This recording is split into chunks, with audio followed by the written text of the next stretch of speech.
Eh, Se trata, pues, esta es la conferencia magistral de mañana, a cargo del doctor Ángel Alfredo Valle Bucán. El tema es la batalla naval del lago, 24 de julio de 1823, la gran estrategia, campaña de Maracaibo, 1821-1823. La presentación estará a cargo entonces del sociólogo Miguel Ángel Campos, de parte después del ponente de esta mañana. Sí, buenos días, muchas gracias. Bueno, más que presentar a Ángel Rafael, una persona bastante conocida en el medio de la vida intelectual del país, yo agradezco que me permitan estar aquí hoy para referirme a, digamos, a su trabajo en un aspecto muy puntual, lo que hemos llamado el revisionismo. Rafael es egresado de la Universidad de Zulia, en educación, en ciencias sociales, ¿no? Sí. Y bueno, tiene doctorado en la Universidad Complutense de Madrid y es director del Instituto de Investigaciones Históricas de la Facultad de Humanidades y ha centrado su trabajo en, digamos, episodios particulares de la historia de Zulia, eventualmente, digamos, ilustran la historia de Venezuela. He hablado de revisionismo porque en un libro, Banderas del Rey, y un libro segundo que es una investigación, digamos, lateral, producto de su estadía en España, investiga los archivos de India y de Sevilla, de Simancas, y produce este libro, Compilación de Maracaibo, un episodio muy mal entendido en Venezuela, que se le considera una especie de antecedente, la lucha por la independencia, la rebelión, es decir, después de López Aguirre está esto. Entonces no es así.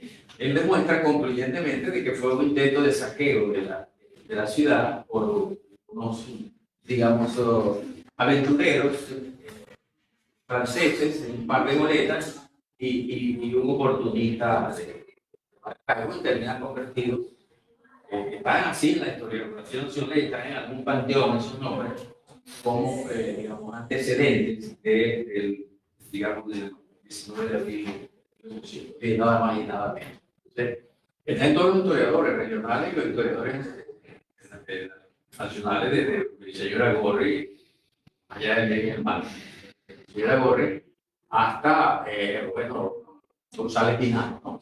El único que recela de eso es el viejo Fernando Guerrero Mateos, de su libro sobre el convento de Maracaibo. Dice, esto no me parece, dice, aquí hay algo que no funciona. Llego ilustrado. Entonces, efectivamente, el revisionismo que lo practica Rafael, consciente e inconscientemente, tiene que ver con, primero, el revisionismo histórico, evidentemente, porque en la base del revisionismo ideológico está el reexamen de los procesos de un pueblo, de un país, de una sociedad, y que se dan por sentado. Y después viene, efectivamente, situar eso en la explicación de los procesos contemporáneos y futuros de esa sociedad. Yo creo que esa es la utilidad digamos, del revisionismo, ¿no? En el caso de la historia venezolana y en general. No el revisionismo bolivariano que pretende explicar el chavismo, convertir la revisión de Bolívar para construirle una genealogía del chavismo. Y tampoco el revisionismo bolivariano para descubrir que Bolívar era una mala persona y que era tirano. No, revisionismo para ver cómo las sociedades se han entendido con sus momentos, digamos, decisorios, de conflicto en relación con el poder y la revisión de su proyecto. Y eso ocurre siempre en episodios reales, no son extracciones, ¿no?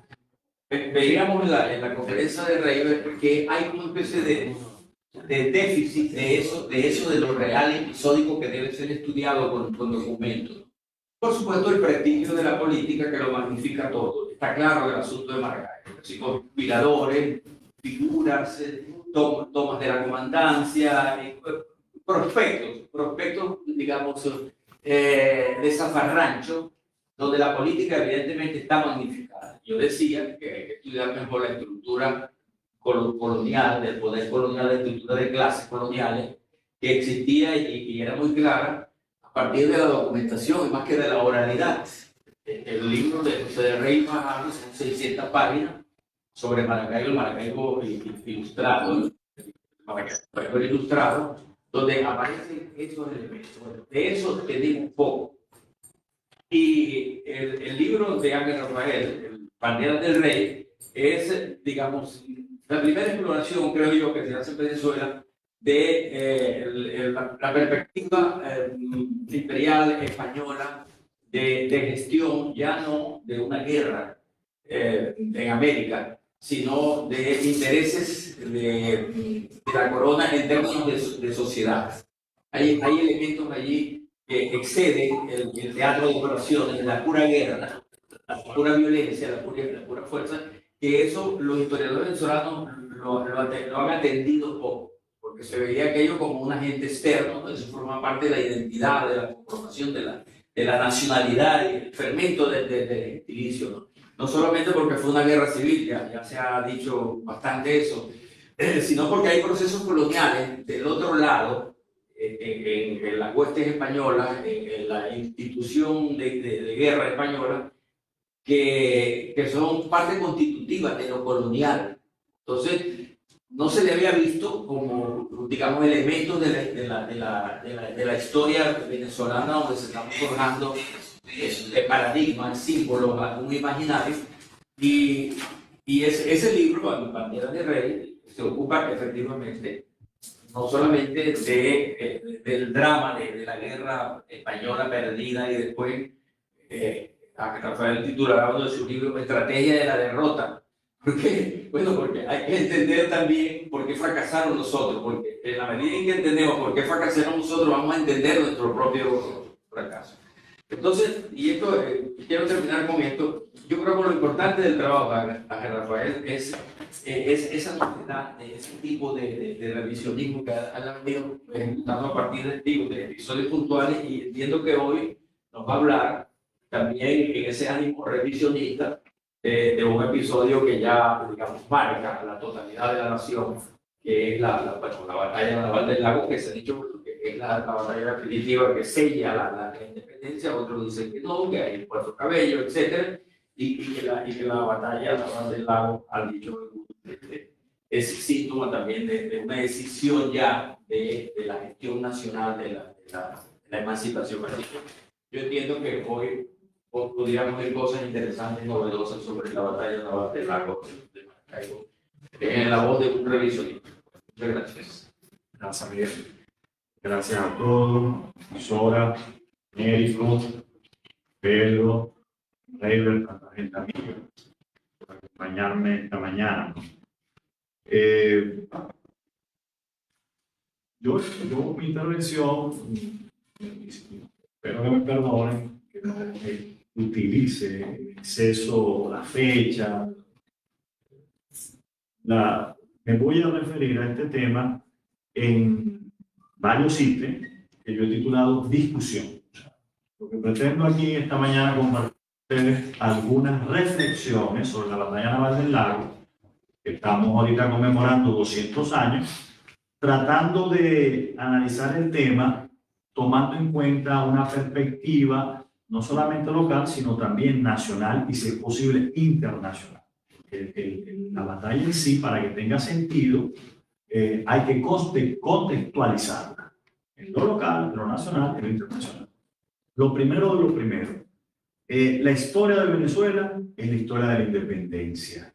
O sea, la independencia es un tema cautivo, es una edad de oro que prácticamente ha escamoteado el resto de los periodos históricos de Venezuela. Por ejemplo, los 3 siglos coloniales son siglos perdidos, son siglos malditos, son siglos que no merecen ser ni estudiados, ni rescatados, ni tomados en cuenta. El epicentro de la identidad venezolana está en esos 3 siglos hispanos.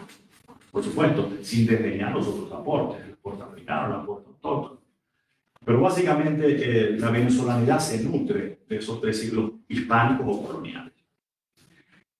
El 19 es un siglo perdido, es la continuación de una guerra de independencia que termina oficialmente en 1821, para la historia escrita desde Caracas, con la rendición a finales del año 1823 de la fortaleza de Puerto Cabello, donde está Sebastián de la Calzada, realista español, que se rinde, pero para mí tiene más valor y más significado histórico la rendición que ocurre aquí en agosto, que lleva a cabo Morales, que se rinde ante las fuerzas republicanas. ¿Por qué? Porque Morales es el último capitán general en funciones. Entonces, la capitulación implicó además el cierre de toda una contienda bélica.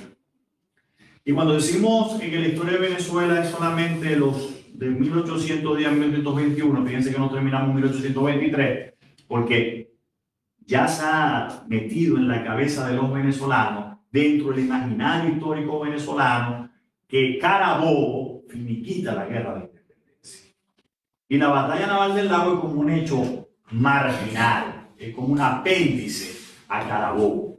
Y bueno, la explicación es muy sencilla. Está en el Zulia fue realista, no está Bolívar, Bolívar está en el sur, y el héroe de la batalla no es Urdaneta, no es Bolívar, sino es un extranjero, es un colombiano, un neogranadino. Eso también hay que ponerlo en perspectiva, y ya vamos a hablar un poquito de eso. Entonces, el rompecabezas construido de manera convencional para entender la historia de Venezuela, la batalla naval del Lago es como un elemento extraño dentro de esa construcción político-ideológica que termina siendo todas las historiografías nacionales o la historia oficial. Porque nosotros estamos celebrando la batalla naval del Lago dentro de las coordenadas de la historia oficial. Pero a nosotros no nos basta la historia oficial, porque la historia oficial es básicamente una negación de la misma realidad histórica. Porque la historia oficial, la historia de los héroes, la historia patria, para mí, la historia en sí, es básicamente mitología, es básicamente ideología. Ideología al servicio de los intereses vinculados a los poderes de turno, al status quo. Entonces, un historiador como mismo tiene que hacer ese llamado de alerta y procurar situar los hechos históricos de una perspectiva más justa, más equilibrada y más respetuosa de lo que pudo haber pasado, lo cual no significa que nosotros seamos capaces de vencer al olvido, que seamos capaces realmente de construir una explicación, una comprensión histórica satisfactoria. ¿Por qué? Porque el olvido es muy poderoso, los testimonios están fragmentados y hay un conflicto en las memorias. La memoria que nosotros privilegiamos es básicamente la del vencedor, la que el vencedor cosifica y construye a su medida y a su interés. Y las otras memorias, básicamente de los perdedores, pues eso desaparece, eso queda prisionero del olvido. Entonces nosotros hemos tratado, por lo menos, de abordar la independencia y abordar la batalla naval del Lago de Maracaibo, tomando en cuenta a los dos actores involucrados, o a la pluralidad de voces que pudieron hacerse presentes en ese acontecimiento. El mito ondea sobre toda la historia de Venezuela. Simón Bolívar es el mandamás dentro de la historia de Venezuela. República Bolivariana de Venezuela, Plaza Bolívar, todo es Bolívar, Simón aeropuerto Simón Bolívar, pero eso nos ha hecho demasiado daño. Nos ha paralizado como sociedad. Ya llegará un momento que la sociedad venezolana tendrá que realmente replantearse esta enfermedad mitológica que nos paraliza, porque nos condena a creernos que nuestra época de grandeza está asociada a la independencia, está asociada a Bolívar, y que nuestro futuro no puede haber futuro porque ya lo tuvimos en el pasado. O sea, nuestra gloria fue en el pasado. Y esto también hay que ponerlo en perspectiva. Porque estamos hablando de una guerra que, si bien puso final al dominio español en América y en Venezuela, pero implicó la destrucción de Venezuela. Y la aspiración de libertad también habría que evaluarla. El lema que estamos utilizando, 200 años de libertad, también hay que ponerlo todo en perspectiva. ¿Okay? Entonces, eso como preámbulo, ¿no? Y si nosotros nos atrevemos a ir contra el canon, pues entonces nos van a acusar de herejes, nos van a acusar de estrafalarios, nos van a acusar de que estamos inventando otra historia distinta a la que todo el mundo reconoce en la escuela, en la sociedad. Y bueno, yo creo que hay que tener ese atrevimiento, y creo que es la función de las universidades. La función de la universidad es ponerse del lado del pensamiento crítico y abordar estas cuestiones en perspectiva. Dice Carlyle que la historia universal le corresponde a los héroes. ¿Sabes? Hay un conflicto teórico metodológico entre los historiadores de quién hace la historia, el pueblo, la masa o los grandes hombres, los individuos. Es un debate que nadie ha resuelto. Yo termino decantándome porque realmente son las élites, son los héroes, son los líderes los que dictan las pautas en el acontecer histórico.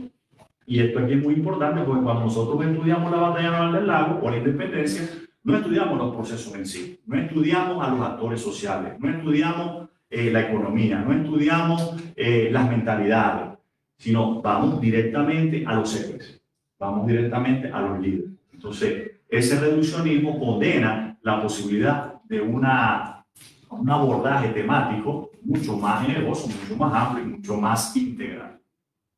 Aquí en el caso de la batalla naval del lago, los protagonistas, sin la menor duda, son el almirante Padilla, que ganó, Manrique, que no es tan importante como Padilla, pero que nuestra historiografía necesita equipararlo a Padilla porque es venezolano. Eso es todo. O sea, Manrique forma parte de un grupo coral de oficiales, de militares que tuvieron una participación importante en la batalla, pero que no goza, pues, o sea, no tiene el predominio, el liderazgo que pudo haber tenido un Padilla, obviamente porque fue el jefe que logró el triunfo en esa contienda marítima o naval en las aguas del lago. Los otros protagonistas importantes, Santander, porque esta es una campaña que nace desde Bogotá. Eso pocas veces se dice. Esto no fue una campaña de esta gran estrategia por liberar el occidente venezolano y liberar a Maracaibo, no nació desde Caracas, nació en Bogotá. Y quien da la orden de que esa campaña marítima y terrestre se lleve a cabo es el vicepresidente de la Gran Colombia, porque eso es importante remarcarlo. Ya existe la Gran Colombia, ya existe el Estado colombiano, no asociado a la actual República de Colombia, sino a la Gran Colombia que nació en el año 1819 y finaliza en el año 1831. Entonces ya tenemos la presencia de un ejército alineado a las directrices de un Estado, y un Estado que trata de funcionar como funcionan todos los Estados. Entonces, esa es la otra figura importante que prácticamente casi nadie nombra. Bolívar no está por aquí. Bolívar desaparece después de Carabobo. Bolívar se va al sur a liberar el virreinato del Perú. Entonces, eso también ha influido para que esta batalla, estos hechos, esta campaña para liberar el occidente, quede un poco, sea algo periférico, marginal. Sí, quede relegada. Entonces, Padilla, Santander, en el lado realista, en el bando perdedor, sin la menor duda, destaca la presencia de Francisco Tomás Morales, canario. Él era un militar de carrera, un guerrillero, se hizo en las guerras de la independencia, pero un carrizo súper valeroso, o sea, echado para adelante. Se dice que en la batalla de Carabobo, por rencilla que tenía contra Latorre, el mariscal Latorre, el jefe militar más importante del realismo en Venezuela y quien está al frente de las tropas realistas en la batalla de Carabobo, mandó a cargar la caballería de Morales se retiró, se insubordinó y se retiró. Y las rencillas entre estos dos líderes, el bando monárquico, terminan de implosionar en la fortaleza de Puerto Cabello, lo que obliga a que Latorre se retire hasta Puerto Rico y asuma el control político-militar, el liderazgo político-militar en Venezuela en los años últimos de la Gran Independencia, Francisco Tomás Morales, que es básicamente un militar terrestre, de la vida terrestre, de la lucha terrestre, de las operaciones terrestres, igual que Simón Bolívar. Hay un militar que va a participar aquí en este evento, José Gregorio, por el apellido, que tiene esa tesis, o sea, un Santander más propenso a darle importancia a la estrategia marítima, naval, y un Bolívar privilegiando de manera casi exclusiva el esfuerzo terrestre en las maniobras militares. Hay un cuento, todo esto son insumos para tomar en cuenta, ¿no? Carlyle, el tema de los héroes, Jorge Luis Borges, que para mí tiene una gran actualidad, y ahorita que está en la noche preparando esto, volví a releer el cuento. Borges tiene un cuento en su libro Ficciones, del año 1944, que se llama Tema del traidor y del héroe. Y él incluso hace la referencia a la América del Sur, porque él dice, esta situación del héroe y del traidor que se cambia, está presente en todos los contextos históricos. Ya se menciona América del Sur, porque incluso él tuvo familiares que participaron en la guerra de independencia. O el mismo Rivera. ¿Por qué digo esto? Bueno, caso más emblemático, Padilla. Padilla es héroe y traidor. Páez, héroe y traidor. Santander, héroe, traidor. Piar, héroe, traidor. Y podemos repasar a todos, y creo que casi todos caen en esa dualidad. Muy humana. Muy humana, pero es bueno remarcarlo porque los héroes también patinan. Y los héroes son construcciones político-ideológicas. Y los traidores son construcciones político-ideológicas también. He leído a un historiador que se ha empeñado de cambiarle los nombres, la memoria al Zulia, cambiarle el nombre a Ciudad Ojeda, cambiarle el nombre, de hecho, creo que él fue no, se lo cambiaron y todavía no se ha revertido, pero ahí la gente no está muy de acuerdo. Aquí, por ejemplo, la avenida Padilla le cambiaron el nombre. No, por el revertido, no, que están poniendo otra vez los anuncios. Sí, pues le podrán poner otra vez los anuncios, pero la oficial, el órgano legislativo que echó para atrás el nombre no lo ha repuesto. Entonces, para los efectos prácticos, el nombre Padilla desapareció de la avenida Padilla. Entonces, ¿por qué se hace estas cosas? Bueno, porque dicen estos señores que Padilla fue antibolivariano, por Dios. Que Padilla tuviera en el PSV inscrito y... O sea, era una locura total absoluta. O sea, Padilla fue Padilla, y hay que entender a Padilla en su contexto y sus circunstancias históricas. Padilla lo que fue simplemente apoyó a Santander en el conflicto que tuvo con Bolívar, porque había un conflicto cuando terminó la guerra de independencia, se instalan en Bogotá, empiezan a dirigir el Estado colombiano, entonces hay un conflicto en torno a cómo se va a sostener ese Estado colombiano. Bolívar es partidario de su proyecto de constitución de Bolivia, del año 1826, si mal no recuerdo, y en donde plantea la presidencia vitalicia. Santander no está de acuerdo. Entonces, bueno, se generan dos grandes campos, dos grandes grupos, dos grandes partidos que empiezan a rivalizar entre sí. O sea, derrotamos a los españoles, pero inmediatamente empezamos a participar en otra guerra, una guerra civil. Los mismos libertadores. Uno a favor de Santander y otro a favor de Bolívar. Padilla se cuadró con Santander. Entonces, bueno, ya otro pecado histórico que condena a este jefe, a este líder, a este triunfador de la batalla.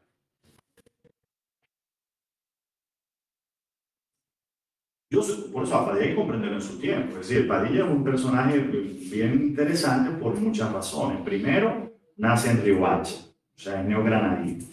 Segundo, es guajiro, es mulato, es negro. Tercero, tenía virtudes militares. Cuarto, políticamente quiso, después que ganó la batalla, tener prebendas, tener reconocimiento, tener cargos. Y aparentemente no lo logró por las mismas condiciones étnicas de su procedencia social en una sociedad estamental de castas que se lo impedían. Bueno, todo eso pues, pudo haber influido en las posiciones políticas que Padilla tomó. Y después, lo más grave y delicado de todo con respecto a Padilla, que fue fusilado, mandado a fusilar por Simón Bolívar en el año 1828, y quien da la orden de que lo fusile Rafael Urdaneta, el gran prócer y líder zuliano. Entonces, la situación es sumamente conflictiva, problemática para quienes construyen un tipo de historia lineal y no atendiendo todas estas variables que ponen en perspectiva esa historia lineal. Yo por lo menos soy de los que piensan, y lo he dicho, y creo que es totalmente legítimo, porque aquí se ha dicho oficialmente que van a traer simbólicamente los restos de don Pedro Lucas Urribarri, por cierto, familiar mío. Directo, yo tendría que saltar de una pata porque ese familiar lo van a meter, porque es que don Pedro Lucas Urribarri fue un actor de reparto. O sea, está bien el reconocimiento, pero si van a llevar a don Pedro Lucas Urribarri, ¿a quién debería llevar en primer lugar? Al mismo almirante Padilla. Sin ningún tipo de reparo, sin ningún tipo de condición. Y no solamente el Panteón Nacional, el Panteón Zuliano. Vamos a suponer que los de Caracas hacen de la vista gorda. Nosotros aquí en el Zulia, y más en las actuales circunstancias donde hay políticamente esa posibilidad, deberíamos tener esa iniciativa para hacer causa justa de reconocimiento a este señor. Entonces dicen los primeros reproches, no, es que no nació en el Zulia. Pues yo digo, bueno, es verdad, puede ser. Pero después me pongo a ver, a detallar un poquito, por casualidad, resulta que Renato Bellucci, que estuvo en la batalla del lago, comandando un barco junto a Padilla, francés, corsario, fue llevado al Panteón Nacional en el año 1963. Entonces, no, ya no, lo del extranjero se cae. Entonces, hay las otras condiciones son esas. Para mí, la básica que impide que Padilla entre al Panteón Nacional como héroe dentro de nuestra historia patria, mitológica, es que enemigo de Bolívar. Y al darle el puesto de último caudillo militar del proceso de la independencia, se lo está quitando el Libertador. No, y también pudiera afectar muchísimo toda nuestra simbología y exaltación patriótica alrededor de Rafael Urdaneta. O sea, ya llegaría a compartir el Olimpo de los grandes héroes zulianos, no solamente tener la exclusividad de Urdaneta, sino que tendríamos que darle un espacio a Padilla y quizás a un nivel igual o hasta mayor desde el punto de vista de su significado histórico a Padilla. Y eso nos obligaría a cambiar toda nuestra manera de pensar y asumir el pasado. Sería una auténtica bomba atómica de las memorias. Claro. Ahora, usted me dirá, pero si este traidor no puede entrar, ¿qué pasa? Pero aquí ha pasado algo también. Otro descubrimiento que hice. A Piar lo trajeron al Panteón Nacional en el año pasado. A Piar lo perdonaron. Y lo perdonó el mismo Chavín. Hubo un movimiento entre los guayaneses, un movimiento nacional. Y los retos de Piar fueron introducidos al Panteón Nacional en el 2021. Hace 2 años. Entonces, si eso es posible, ¿por qué con Padilla no? Nosotros a los zulianos nos ha faltado, los guayaneses han sido más, pusieron su bandera, su estrella en la bandera, nosotros todavía no tenemos estrella. Sus líderes, o sea, nosotros seguimos manguareando, seguimos como sin tener el atrevimiento. Y Padilla es muy importante, más allá si es zuliano o no es zuliano, porque la gran significación de la batalla naval del lago, desde el punto de vista histórico, y Padilla, es que aquí culminó la guerra de independencia. Eso es lo importante. Más allá si es negro, si no es negro, si fue amigo o enemigo de Bolívar. No, el hecho histórico es sí. El hombre fue el artífice que puso final a una cruenta guerra que empezó en 1800. Entonces, cerró. Entonces, al cerrar ese proceso, es importante. Profesor, pero al aceptar que Padilla es el último caudillo militar, se ha desvirtuado la historia que se ha creado, porque Páez, cuando crea el Estado-Nación en 1830 y pone a balancear la historia de Venezuela, tiene que resaltar lo que Páez hizo. Bolívar y Páez en la batalla de Carabobo, y Páez luego en la toma de Puerto Cabello se convierten en los héroes mitológicos del Estado-Nación. Al darle Padilla ese lugar, se le está quitando esa preponderancia y el uso de ellos dos. Entonces, el Estado-Nación construye su propio héroe, esa perspectiva. Estamos diciendo, o sea, implicaría un sacudón desde el punto de vista de las memorias aceptadas. O sea, aquí tendrías tú que asumir una nueva perspectiva del pasado y si te han venido acostumbrando desde tanto tiempo, eso implicaría pues asumir una especie de una filosofía distinta de entender la historia, nuestra historia. Y recuerda que nuestra historia está cosificada alrededor de Bolívar como el padre tutelar y sus satélites que están alrededor, sus satélites aceptados. Los traidores no, los traidores están apartados. Y Padilla entra dentro de los traidores. Ahora, pero vuelvo y reitero, si se perdona a Piar, ¿por qué no perdona a Padilla? Y si no lo hace Caracas, hagámoslo nosotros, como zulianos. Si tenemos esa capacidad, pues lo queremos hacer. Pero como todo, tiene siempre un costo político. O sea, no, la historia no es un discurso de la inocencia. La historia es un discurso alineado al poder para justificar el poder. Básicamente ese es el discurso de la historia oficial. En cambio, el discurso que nosotros procuramos hacer es un discurso más académico, un discurso alineado al pensamiento crítico, un discurso que intenta poner en perspectiva los hechos históricos del pasado. Entonces, hay un conflicto ahí. Por eso yo entiendo perfectamente. O sea, yo paso ahorita por la Avenida del Milagro, está tomada la vereda. Es un estado de sitio. Y es un acto marcial militar. Y la celebración de la Armada de Caracas. Los zulianos nos apartaron de ahí. Estamos haciendo esto porque es lo que hemos querido hacer y tiene mucho mérito. Pero si no hacemos nada, la celebración es única de un solo lado. Y hecho a pie.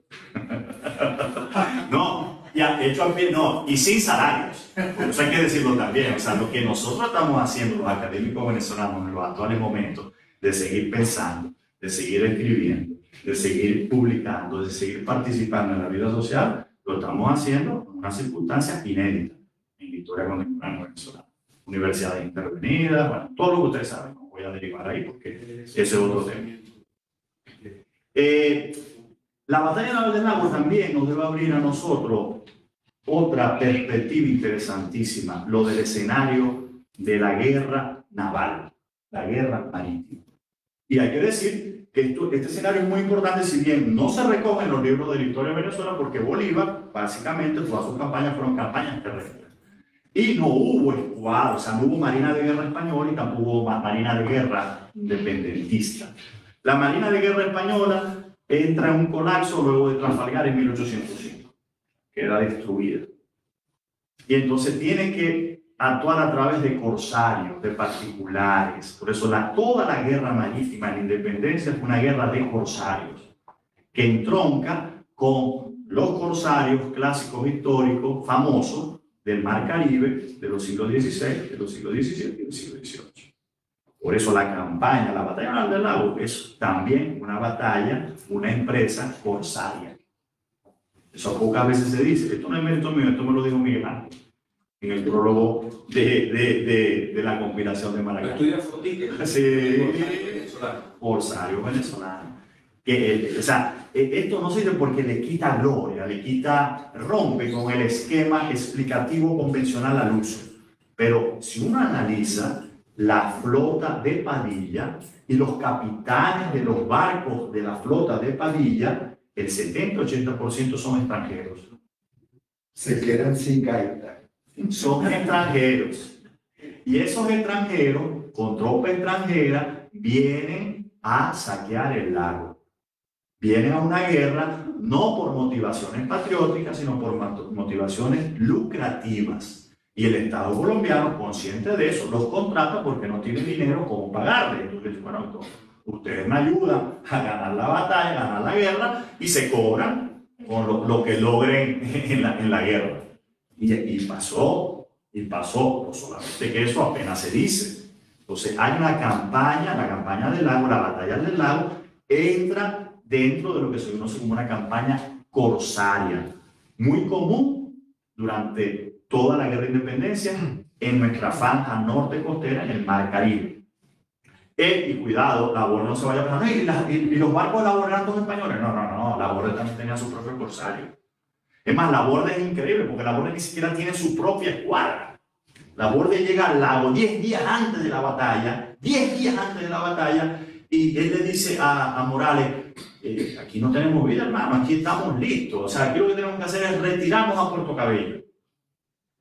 Porque él hace una revista de las tropas, de las fuerzas navales y las tropas terrestres que cuenta Morales aquí en Maracaibo y se da cuenta que no tiene ninguna posibilidad de ganar, ninguna posibilidad de reforzarse desde el exterior, desde Cuba y desde Puerto Rico. Y Morales, que está también harto de esto, cansado, que sabe que no tiene ninguna posibilidad de que esto culmine bien, le dice, no chicos, vamos a darle, yo no conozco la retirada, yo no conozco la rendición, vamos a empeñar ahí, vamos a ver si sale algo. Y entonces, también las pocas fuerzas navales adentro que tiene Laborde, el almirante español, no las conoce.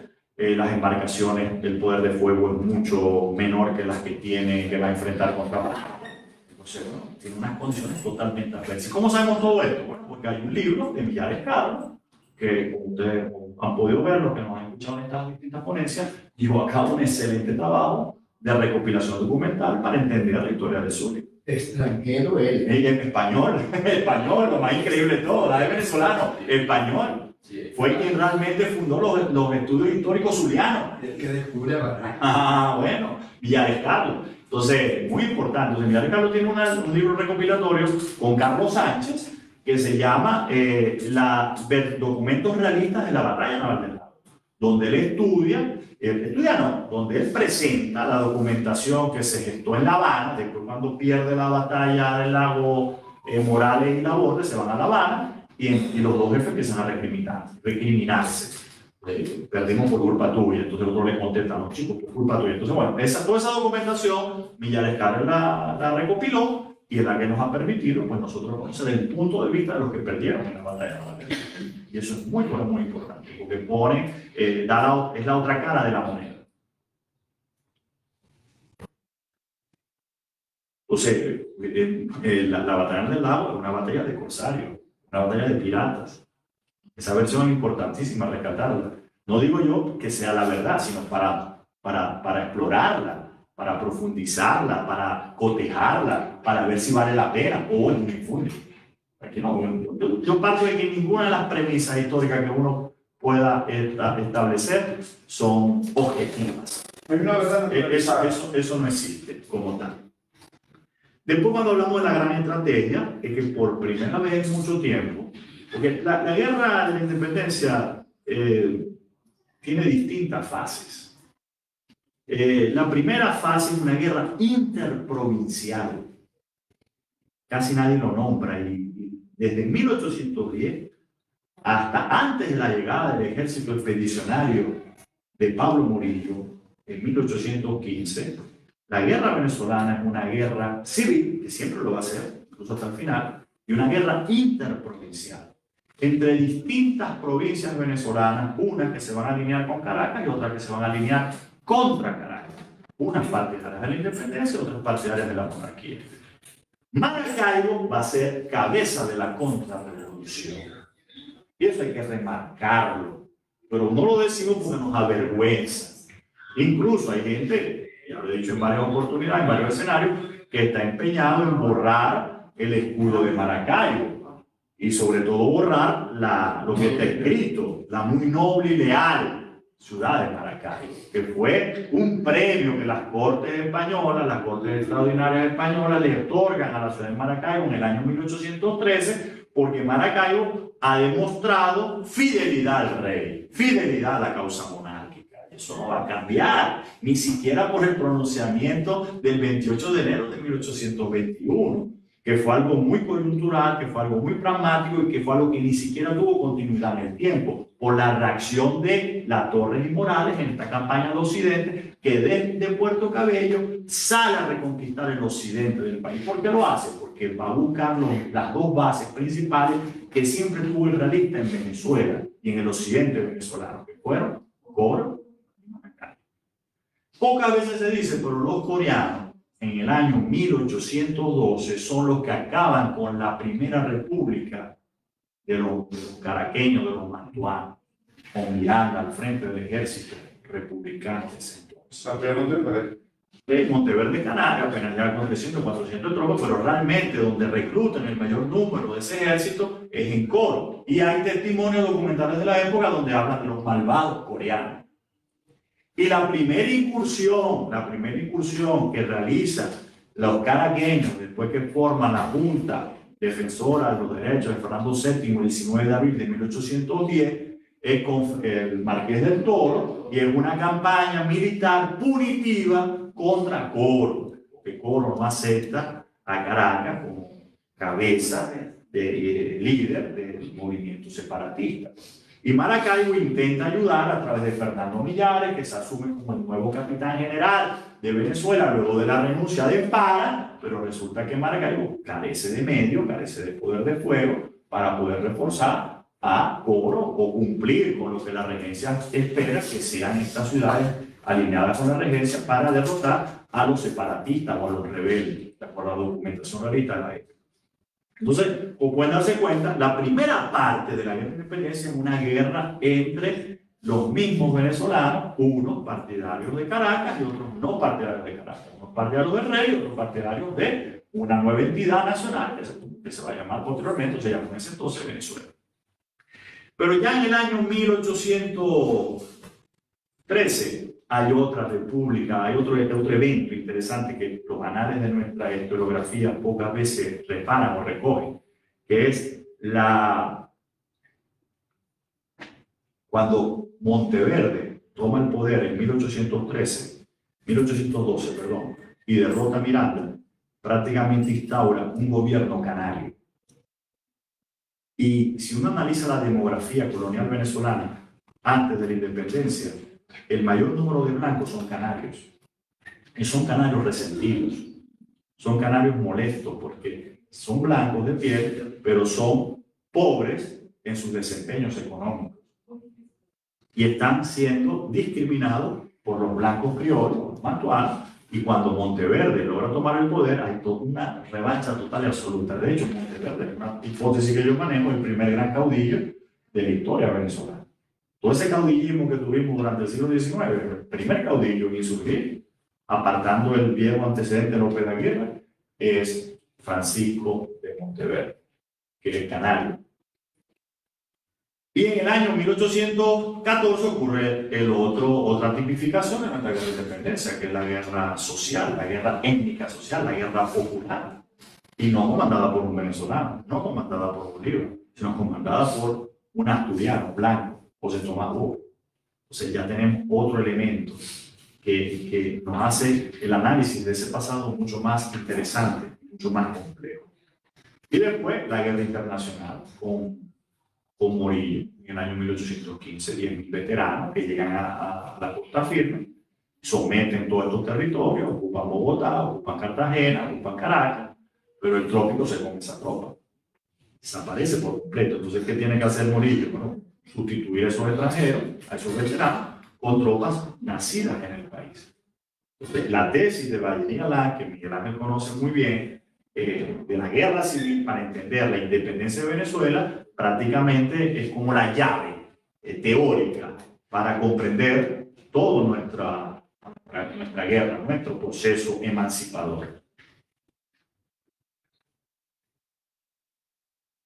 Cuando decimos que esto se diseñó la liberación, la campaña de Occidente hay que entenderla de la siguiente forma. Carabobo, 24 de junio de 1821. El ejército de la Torre se refugia en la fortaleza de Puerto Cabello. Bolívar se va al sur. La Torre no es ningún pusilánime. La Torre, si bien está derrotado, pero inmediatamente lleva a cabo una contraofensiva hacia Coro, por mar. Después que él logra establecer una especie de cabeza de playa en Coro, regresa a Puerto Cabello, lo destituyen en el mando y lo asume Morales, y Morales sigue con esa contraofensiva hacia Occidente. Y desde Puerto Cabello se lanza a Coro, y de Coro se lanza a Maracaibo, conquista Maracaibo. Y no solamente conquista Maracaibo, sino que también se va hacia los Andes y amenaza con incursionar hacia el nuevo reino de Granada por Cúcuta y por Pamplona. Es decir, Morales es un militar de mucha ofensiva, de mucha actividad y que está buscando por todos los medios recursos. Porque para ganar la guerra hace falta recursos. La guerra no se gana con cantos patrióticos, la guerra no se gana porque yo tengo las mejores ideas, no. La guerra se gana el que tenga más dinero, el que tenga más pertrechos militares, el que tenga mejores generales, mejores decisiones y mejor organización. Eso lo gana el guerra. Y Morales lo sabe. Y en Venezuela la guerra prácticamente siempre fue una guerra irregular. Aquí, ¿quién financiaba a las tropas de uno y otro bando? El saqueo, el robo, la extorsión, el secuestro. La paga, como decía el negro primero, que su paga era lo que él podía pillar cuando iba a una refriega. Pero así para que esto no es muy patriótico, esto no es lo que se dice, pero es lo normal. Es decir, esto no es exclusivo de la guerra de independencia venezolana. Todos los ejércitos lo han practicado, los viejos y los modernos. Vayan para la guerra ahorita, vean la guerra de Rusia y Ucrania. El mismo saqueo, el mismo extorsión, el mismo despojo, el mismo crimen, el mismo asesinato. Y la quitó revanchista, por ejemplo, con Pasto. ¿Qué pasó en Pasto? Sí. Magallanes. Bueno, ya eso no entra en otro análisis, porque Maracaibo, y Guayana pudieran ser los patos de Venezuela. Claro. Entonces, cuando Morales toma Occidente, esto no estaba en los cálculos de nadie. Esta gente perdió en Carabobo, como es que ahorita tienen ocupado todo el occidente venezolano. Y Páez no manda en Venezuela, manda en suplente. Páez se impone posteriormente, en la medida que logra avanzar y consolidar su poder y sus aliados, y se enfrenta a Bolívar. Y se enfrenta a Santander. Porque Páez no es de que me voy para Esteban, no. Páez. Páez puso tienda aparte Santander y tienda aparte Bolívar. Y cuando Bolívar viene a calmar a Páez, trata de ponérselo de aliados, porque Páez es más vivo que el mismo Bolívar. Y le dice, no chicos, tranquilos, somos aliados, porque cuando apenas sea Bolívar, aliado de mi pena, ¿qué mando soy yo? Y viene la cociata, y viene la disolución de la Gran Colombia, y Páez se enseñorea en Venezuela. E impide, decreta que Simón Bolívar entra a Venezuela. Y Páez es el padre de la patria, no es Bolívar. Porque quien hace la separación de la Gran Colombia y convierte estos territorios en una nueva nación es Páez. Y quien hace la primera historia de Venezuela, como yo lo han nombrado, la de Baral, es por orden de Páez. Y Baral, aparentemente, tú no puedes ser, fue obligado a exiliarse porque cuando presenta la obra y no aparece Páez en primer lugar, en el primer podio, sino Bolívar, parece que le llamaron la atención y tuvo que picar caucho para el exterior. Es una de las hipótesis. Y tiene sentido, conociendo la idiosincrasia de nuestros caudillos, ¿no? De cómo se comportaban. O sea, muy pocos civiles, sino desde la arbitrariedad, aquel que manda soy yo, y bueno, todo lo que ellos explicaron la historia, que ahora en 1500 ejemplares quedaron confiscados por eso de la historia de verdad, conocidos, quiero decir. Entonces, por primera vez en mucho tiempo, la batalla de Carabobo también fue una campaña bien organizada por Bolívar. Igual, Bolívar para mí, Bolívar, yo respeto mucho a Bolívar lo admiro mucho. En el sentido de que fue un militar un excelente, extraordinario militar, perdió muchísimo. Pero es que qué buen líder no se repone ante la derrota y la adversidad. Yo creo que esa es la grandeza de los líderes. O sea, que se empeña en triunfar, Y en el caso de Bolívar, ese empeño le permitió el éxito militar, más que el político. Donde falla Bolívar es en lo político. A lo mejor no tiene esas condiciones. Nosotros se la hemos querido crear. Yo creo que no tuvo esa condición. Y no fue capaz de salirse con la suya en la paz. Era un hombre de la guerra. La paz le molestaba. En cambio, era un elemento de la guerra. Tan elemento de la guerra era que inmediatamente en 1817 se da cuenta que Piar le puede hacer sombra y aparta a Piar. Y en 1818 siente que Páez le puede hacer sombra e intenta apartar también a Páez. Páez muy hábilmente acata, pero en el fondo no acata. Y cuando en la campaña de 1818 asalta Caracas, el Carabobo realista se llama la batalla de Semen. Ese es el Carabobo realista. Ahí derrota Morillo estrepitosamente a las fuerzas de Bolívar que están acantonadas en Guayana. Lo derrota, lo aplasta. Pero Morillo no tiene caballería para recuperar el sur de Venezuela. No puede capitalizar la victoria en esa batalla de Semen en 1818. Entonces la guerra, ninguno podía vencer al otro. Los realistas estaban abandonados por la metrópoli, por eso la estrategia de la derrota es una estrategia imposible, o sea, podían resistir pero no podían ganar. Y Bolívar tenía un estatus parecido, pero Bolívar hace algo impresionante, increíble, que rompe el status quo de la guerra, que es lanzarse a la conquista de la Nueva Granada en 1819. Eso es maravilloso. Bolívar se hace grande, Bolívar se hace libertador de verdad, se hace gran héroe histórico, se hace Napoleón de América en 1819. Cuando contra todos los elementos, contra todos los pronósticos, desde el sur, desde Angostura, atraviesa todos los llanos venezolanos, todas las todos los obstáculos de la naturaleza que el Orinoco le impone, la cordillera andina, la insubordinación del Páez, porque le dice a Páez que lo acompañe, y Páez le dice, no, mis hombres no suben cerro, no suben páramo, y cae sobre Bogotá y derrota a las fuerzas de Barreiro en la Nueva Granada. Y ahí en la Nueva Granada consigue un granero, consigue tropas, consigue refuerzo y consigue el reconocimiento por primera vez unánime sobre su jefatura como máximo jefe de la causa independentista. Hasta ahorita todo el mundo se le había revelado, porque le llamaban el general derrota. Lo que hacía era perder y perder y perder, pero el hombre era tenaz. Perdí y se paraba, perdí y se paraba, perdí y se paraba. Y Boyacá, la liberación de la Nueva Granada, le permitió a Bolívar por primera vez alcanzar unanimidad en el mando, reconocimiento y respeto. Y ahí se hizo fuerte. Y después, otras circunstancias adversas contribuyeron a que su jefatura fuera creciendo. El éxito hace crecer a las personas en los distintos ámbitos. Es que en 1820, en España, ocurre la revuelta de Riego.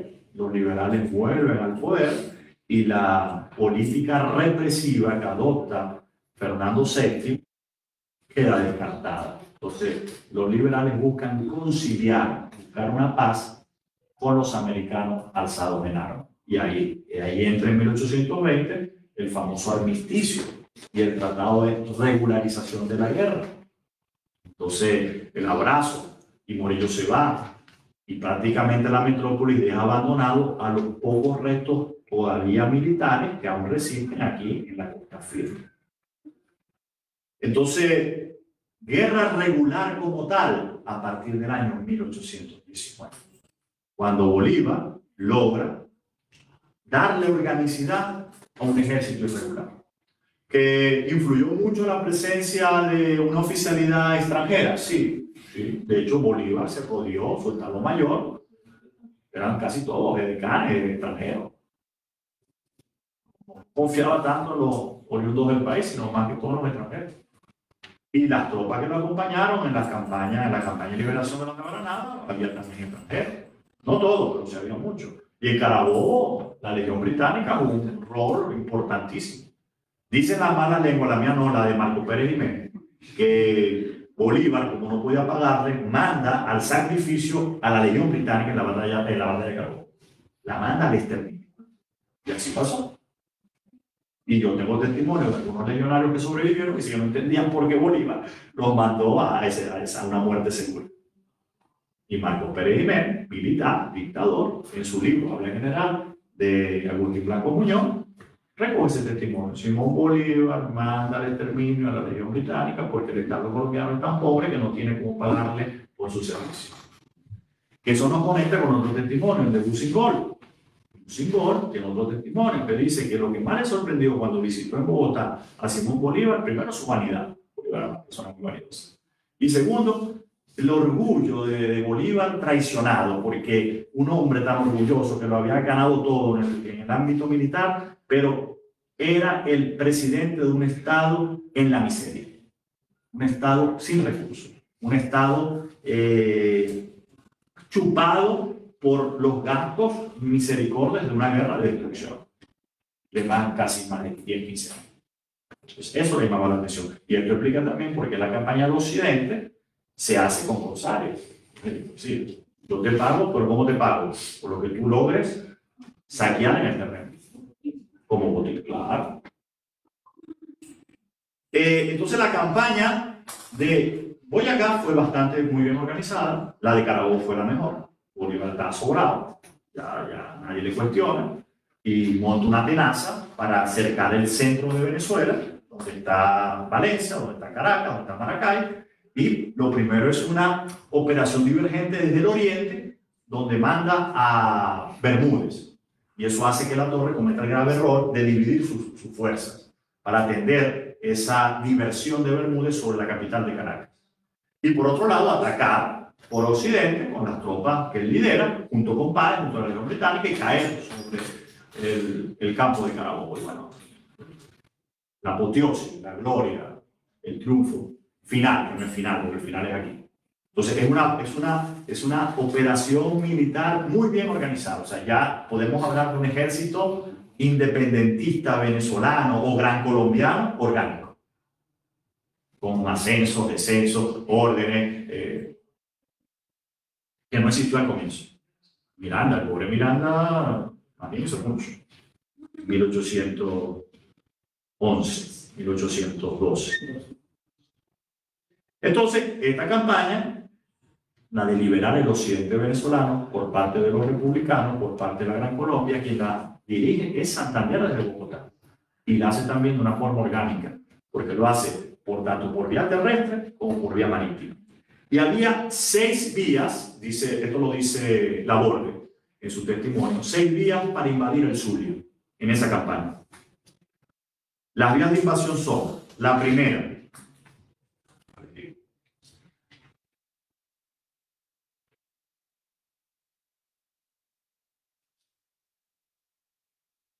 la barra, que fue la que soltó.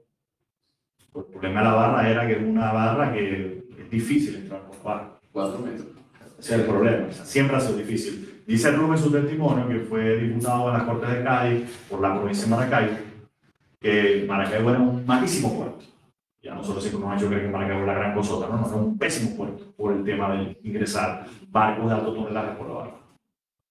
Entonces esa era la vía. Y había que entrar por ahí, porque la esperanza de la resistencia realista en Maracaibo era de obtener refuerzos ya no por vía terrestre, ellos no podían invadir porque no tenían medios, sino por el exterior. O sea, que desde el exterior llegaran recursos, llegaran hombres, llegaran provisiones, pero no tanto a la metrópoli, la metrópoli estaba muy lejos. Más que todo de México, Cuba, Puerto Rico. Sí. Vamos a ver, Laborde realmente viene con una misión de salvamento. O sea, quien viene a salvar a Morillo es Laborde. Ahora vamos a ver el protagonismo de Laborde, cómo es la actuación de Laborde en esta batalla en la Barcelona. Entonces, la primera vía era esa, y la que soltó, un poco el criterio. Otra vía fue Guajira Sinamaica, que también Montilla montó un ejército de pocos hombres para caer por la Guajira. El problema, la vastedad de los espacios, la escasez de los medios, los recursos. Entonces, eso se disolvía, ¿no? O sea, no tenía tanto impacto. Las vías de comunicación eran totalmente difíciles, complicadas, muy precarias, muy difíciles. Tercero, por el río Limón, por los ríos. Miguel dice, ¿cuántos ríos caen en la? 24 ríos. Tiene sentido, ¿no? Sí, por los ríos. ¿No? Río Limón. Otra vía de penetración por el Zulia, Perijá. De hecho, para comer, el ejército realista lo que hacía era secuestrar las reses imperiales. El problema es que se las comieron todas. Y llegó un momento que ya no tenían. También este testimonio rescatado por parte de Laborde.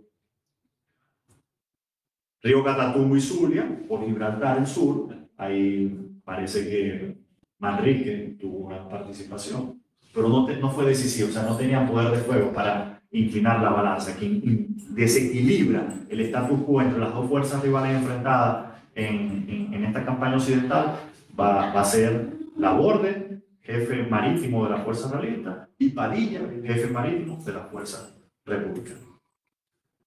Y por último, por los puertos de Altagracia, pero por coro, viniendo por vía terrestre. De hecho, este dato es interesantísimo. La flota de Padilla entra por la barra. Bueno, me estoy adelantando el cuento. Ahí tiene la secuencia. Vamos a ir por la secuencia. Ya, vamos a entrar de una vez en eso. Laborde es un militar español nacido en Cádiz, muy competente. Formación militar de carrera. Es valiente, valeroso, bueno. Y esto no lo dice, no lo demuestra cuando el 1 de agosto del año 1823 él viene desde La Habana para ayudar a los que están sitiados en Puerto Cabello. Viene con una fragata que se llama la fragata Constitución. Fíjense lo significativo del nombre de la fragata Constitución. Están peleando dos liberales. Es decir, Laborde está representando un gobierno liberal español. Y los independentistas están representando un gobierno liberal también. pero ya no hay posibilidad de acuerdo, no hay posibilidad de paz, porque ya la guerra se convirtió en una especie de inercia, un suicidio colectivo, social, para los involucrados en la contienda. Entonces, el único final era eso, o sea, por las manos. O sea, o tú me aplastas a mí o yo te aplasto a ti. Entonces, Laborde, con estos dos barcos, un barco, la fragata Constitución y la corbeta Ceres,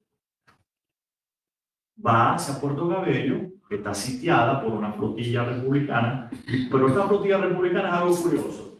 Está mandada por un comodoro estadounidense, Daniels, ¿no? Daniels.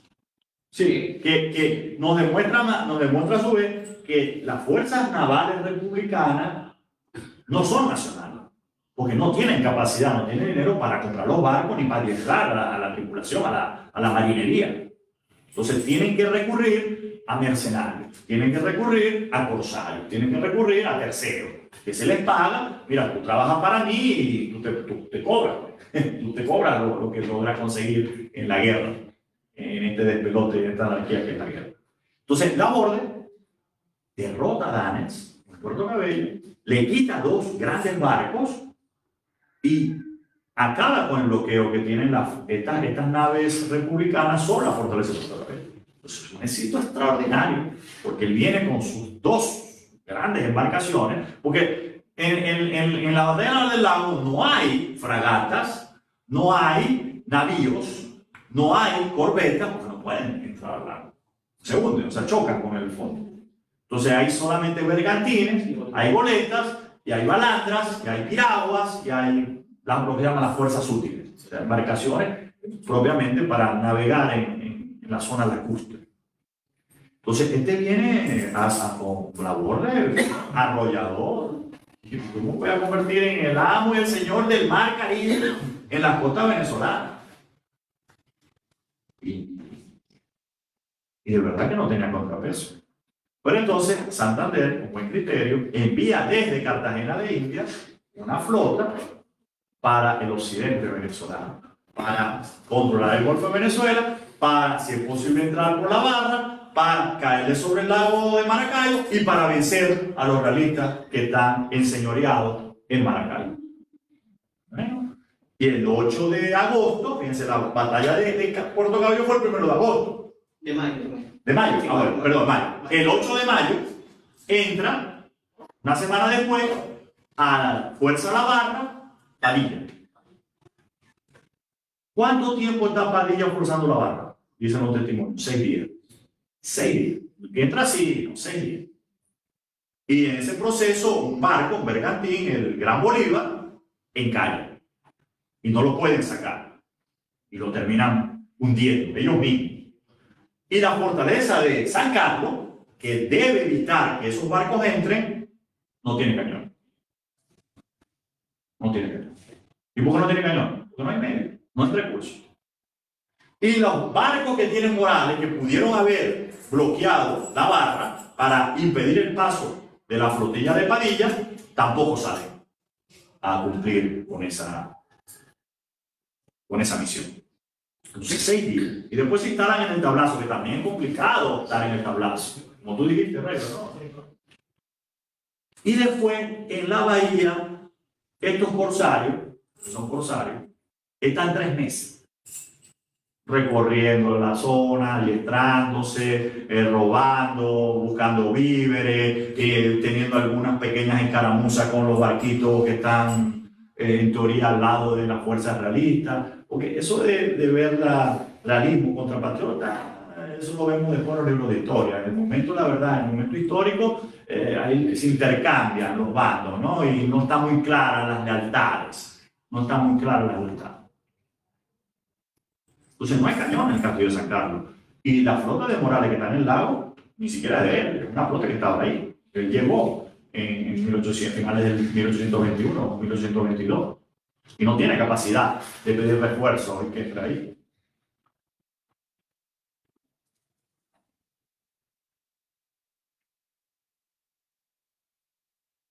Tres meses duró Padilla y sus corsarios, o su flota, su escuadra, como ustedes la quieren llamar, en el lago de Maracaibo. antes del 24 de julio, que será la batalla a las 2 de la tarde, ahí en Capitán Chico, o frente a los puertos de Altagracia. Eso también tampoco es una exactitud, pero esos son los dos escenarios probables donde supuestamente hubo. Eso sí, en la ribera occidental, ahí se acoderó la armada de Laborde y para resistir la embestida de los barcos de Padilla. Pero ¿dónde está Laborde? El Salvador de Morales en Maracay.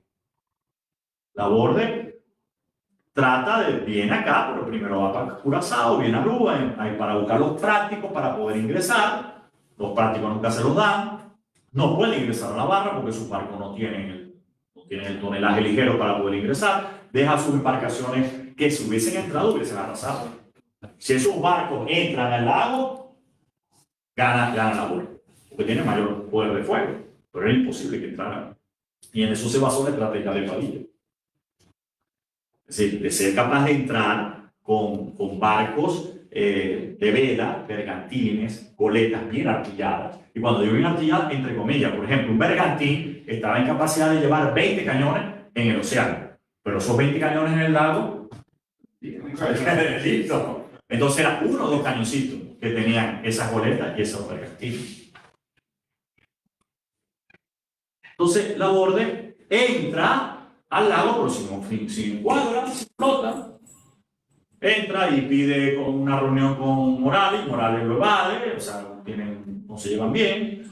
Unas dos veces que lograron conferenciar, uno le propuso la retirada, el otro dijo que tenía que dar la batalla. El tipo aceptó la orden y dio la batalla, pero sabía, y su testimonio lo dice, esto es una causa perdida. Esto es, van a rematar a un moribundo. Aquí no tenemos ninguna posibilidad. De igual forma, él se preparó. Pero, fíjense, Laborde, mientras que Padilla está con su escuadra, con sus piratas, con sus corsarios, con sus tropas, con su fuerza, por 3 meses, preparándose para la acción, Laborde llega 10 días antes de la batalla. 10 días antes de la batalla. No tenía ninguna posibilidad. 10 días atrás.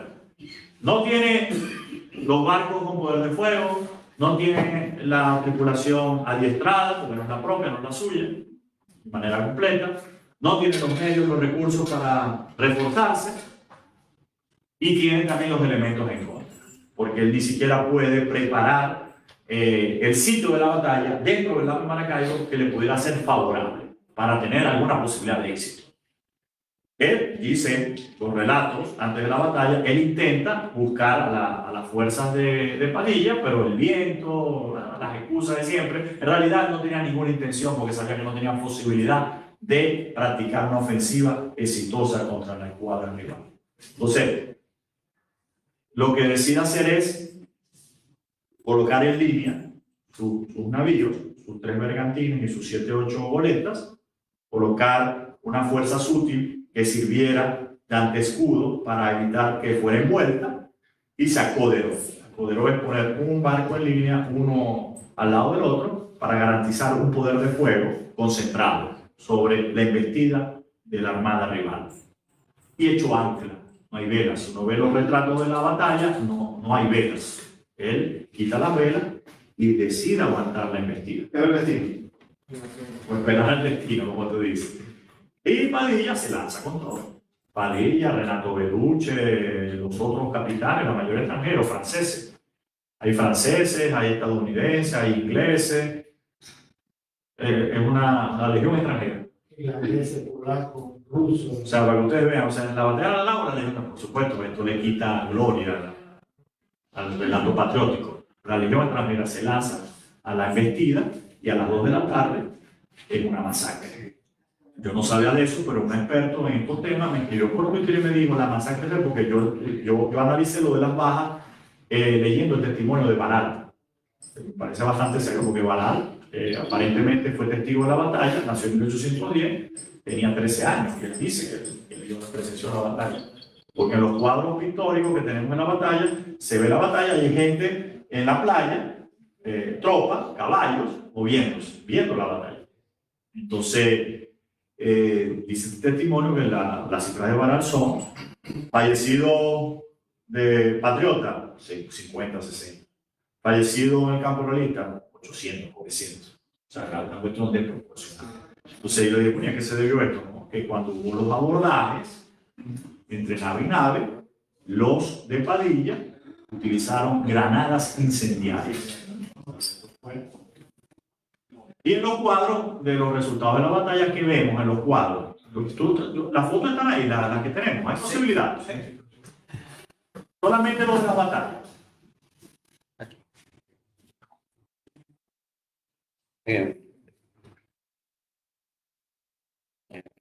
No, la de Bruno, la que dice Ganeray, la 4. Sí, no, Ganeray 1. Vamos a poner Ganeray 1. Ganeray 1. Ganeray 1. Ganeray 1. Eso.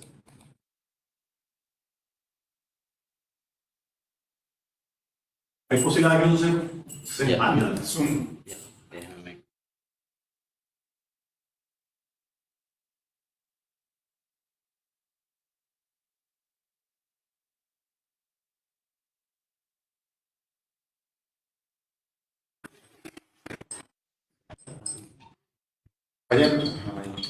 Ah, excelente, perfecto. Ah, muy bien, buenísimo. Bueno, estamos la barra. El humo que sale de la fortaleza no sabemos si es Zapara, parece que es Zapara. Hay que ver también la perspectiva del artista, creo que es la fortaleza Zapara. Es de fusilería. Está comprobado que, aunque algunos testimonios dicen que había cañones, pero está comprobado que no había cañones. Además, si hubiese cañones hubiese existido pérdidas bajas y no pasó. Entonces, aquí se está forzando la barra por parte de la escuadra de Padilla. Y tardaron 6 días en forzar la barra para rehuir con los prácticos la subida y la bajada de las mareas y buscar la manera después de penetrar al lago. Yo creo que este fue el principal reto. Más que militar, era un reto técnico, logístico, de vencer a la naturaleza. Y este fue el mismo problema que tuvieron todos los piratas que nos visitaron y asaltaron Maracaibo, asaltaron Gibraltar e incluso llegaron hasta Trujillo. Los piratas que nos asaltaron en el siglo XVI, el siglo XVII. ¿Quién fue ese?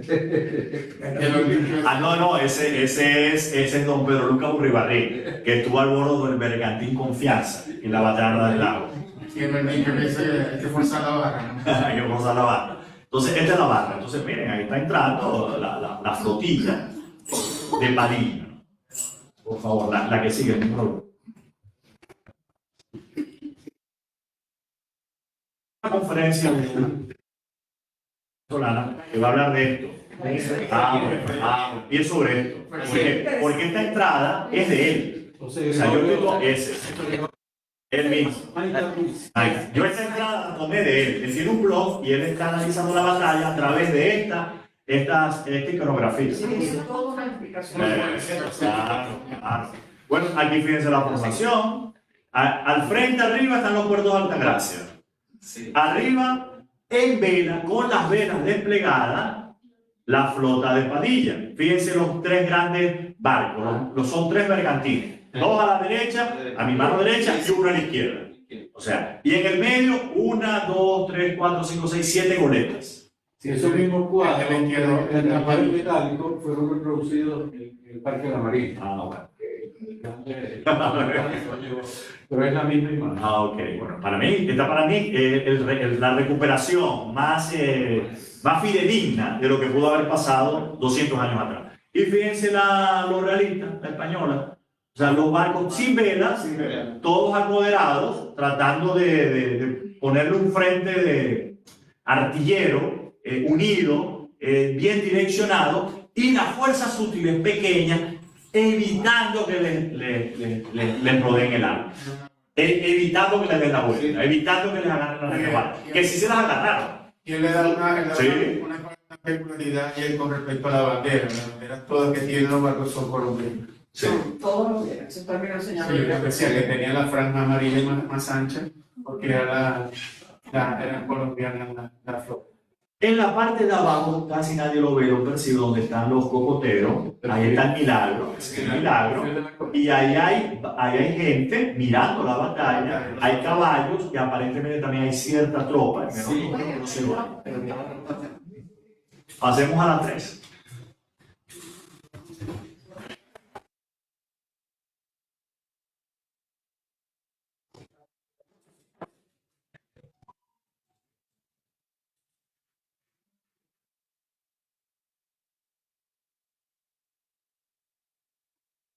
Esa. Sí, la tercera, sí, por favor. Esa es la tercera. Sí. O la 4, no, que esa es la 3. Esta es la 4. La 3 es la de la batalla. La 4 esta es ya la presa. Esta no me interesa, esta vamos a mostrarla después. La 3, por favor. 2. Ese es 2.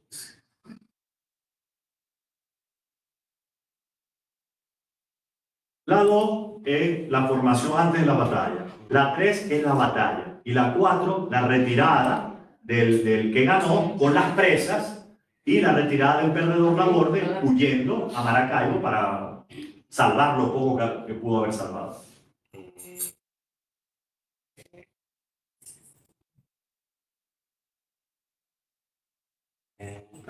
No lo había. No, esa no es. 3. ¿Qué tal? Las 2. Ajá, sube arriba. Ya te voy a decir cuál es. Esta, la que está en medio. Esa misma. Por favor. No dice refriega.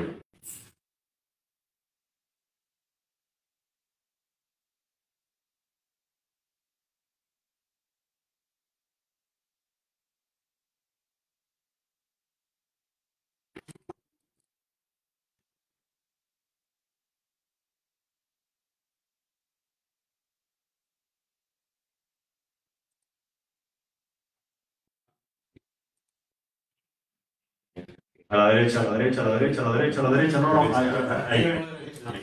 A tu izquierda, a tu derecha. Esa.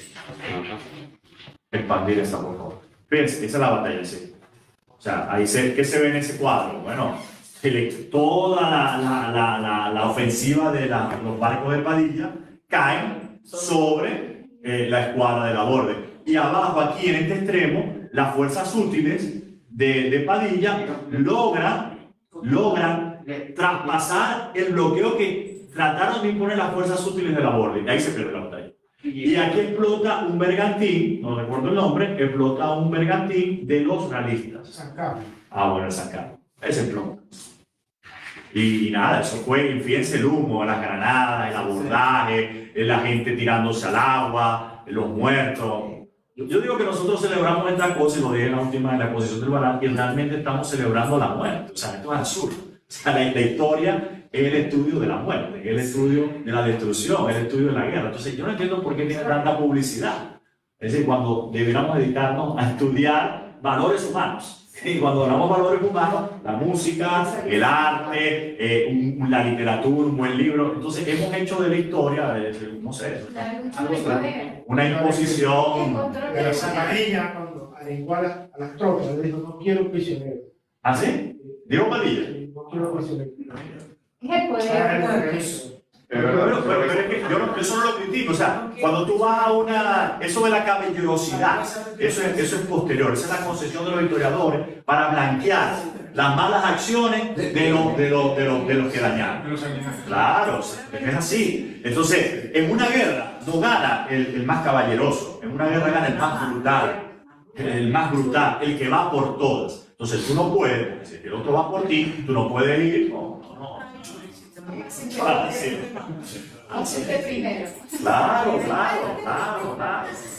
Las consideraciones heroicas, caballerosas, eso es posterior. Eso no, en el momento nada. La cuarta y última, por favor, para que vean cómo esos corsarios se dedicaron a tomar 7 presas, 7 barcos de la escuadra realista. Ahí están, se la están llevando a los puertos de Altagracia. ¿Qué van a hacer con eso? Ese es el premio, se la recompensa, que se la paga, el botín. Fíjense los vikingos. Los vikingos son los criminales más criminales de la Edad Media europea. Y ahora están romantizados.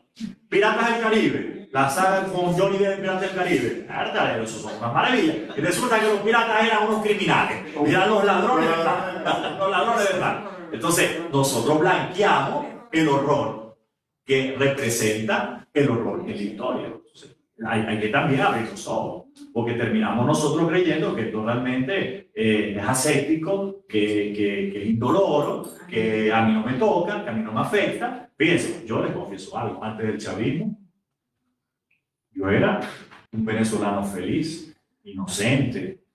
Creía que veía la historia desde mi oficina, desde una cabina de cristal. O sea, creía que la historia, la lucha de clase, los explotados, la injusticia, la guerra, era algo totalmente normal.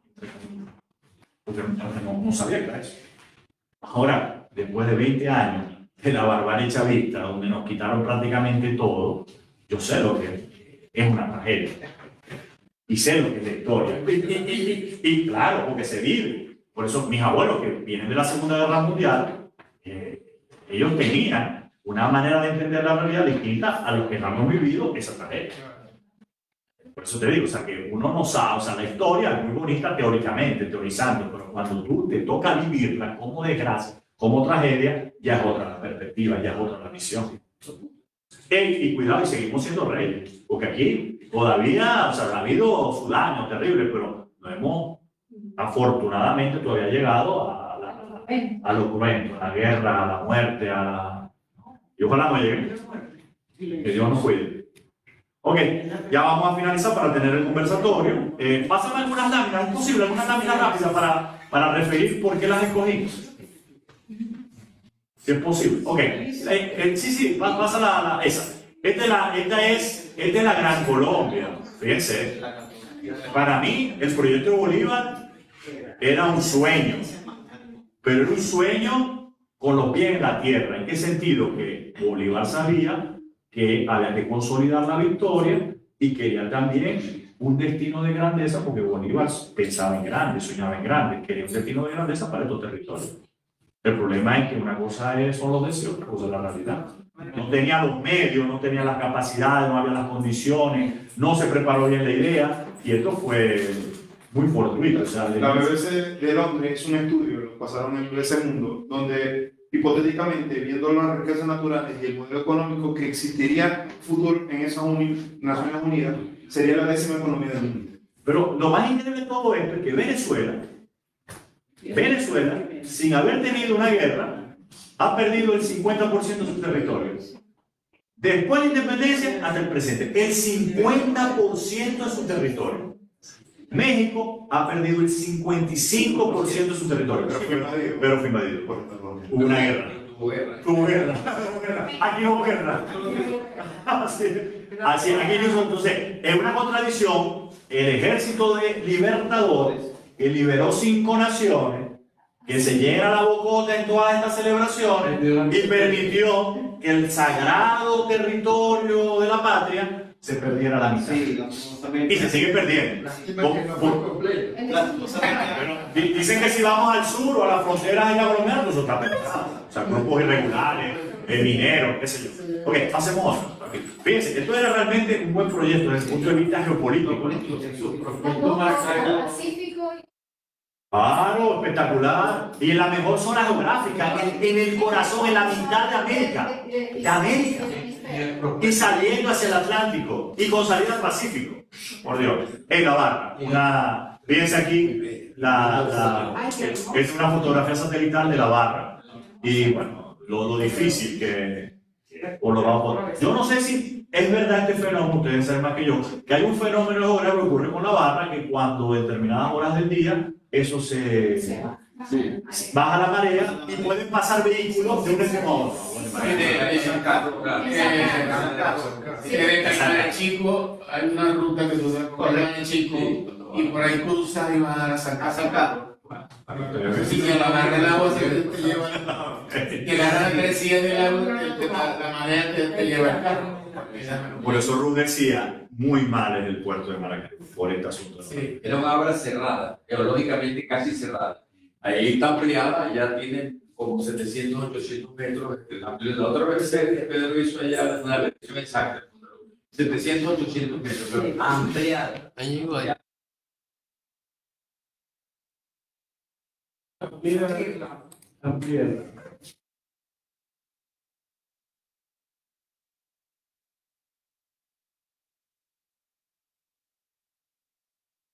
Sí, en el canal le hacen un espigón para que la dirección noreste que trae la ola no rellene. Sí, el viento, ¿no? Vuelve a salir. esa línea recta del espigón.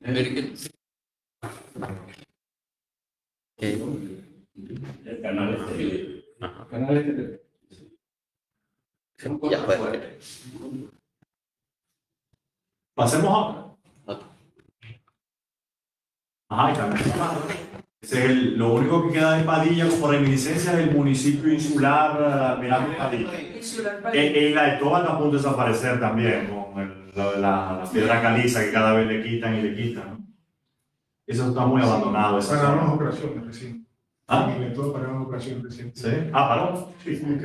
Hace unos años. Bueno, ahí está también, esta fotografía no es tan buena, pero ahí está el San Carlos, está Zapara, los españoles con buen criterio montaron un torreón en Zapara, montaron el castillo de San Carlos, y mientras estuvo artillado, pues sí, fue un... Pero siempre los piratas encontraron los recursos para evadir ese obstáculo, ¿no? Sí, al lado de Zapara creo que había una isla que se llamaba Bajo Seco.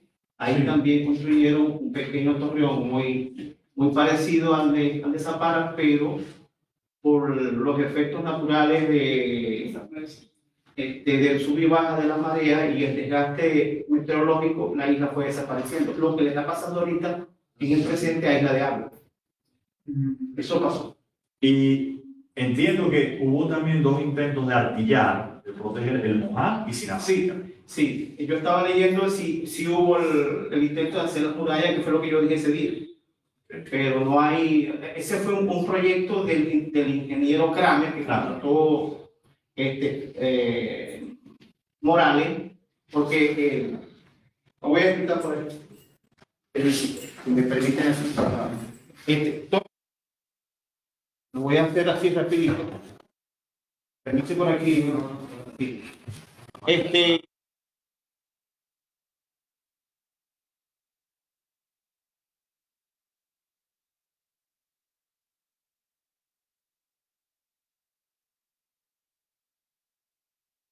Se contrató a un ingeniero de apellido Kramer, que averiguar si era inglés o era irlandés o norteamericano, para que hiciera un diagnóstico de unas posibles murallas, ¿no? Por toda la cinta costera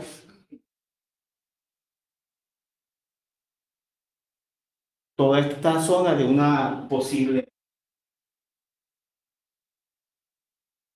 para complementar las defensas de Zapara, de San Carlos y la otra isla que se desapareció.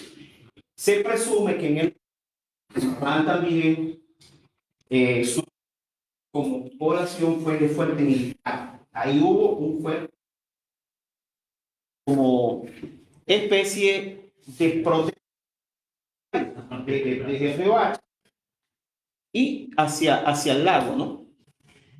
Entonces, pudo haberse construido muralla con cañones. En Capitán Chico, que está más hacia abajo,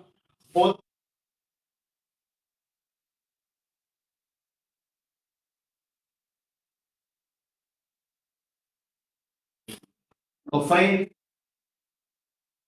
centro. Así que si hace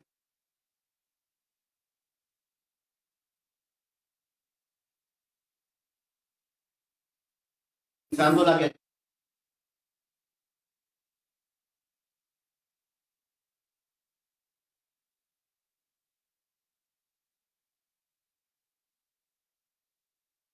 tu maniobra para ir a enfrentar la motilla Francisco en la zona de la vía después del Luján, más fecha y se mete en la ciudad. Parte de esa y lo hizo parcialmente las murallas de las que yo estoy hablando, que están destruidas. Aplicar el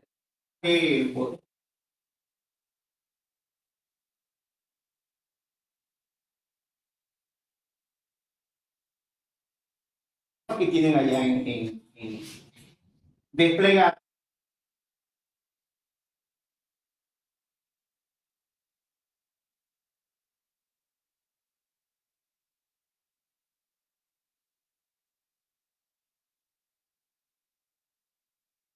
del por qué.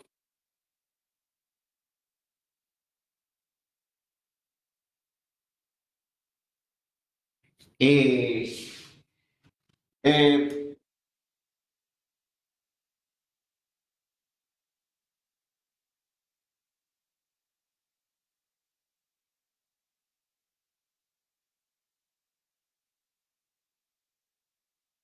bueno, ¿no?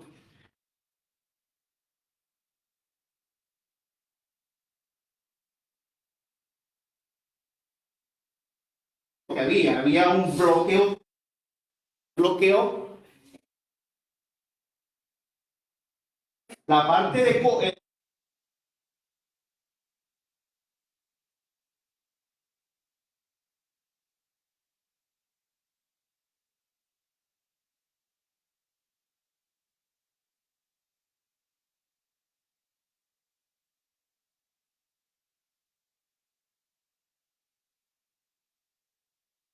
Borojó.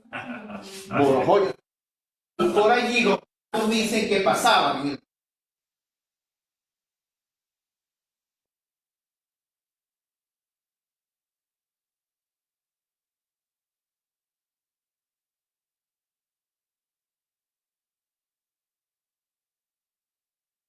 De carne de chivo y de pescado.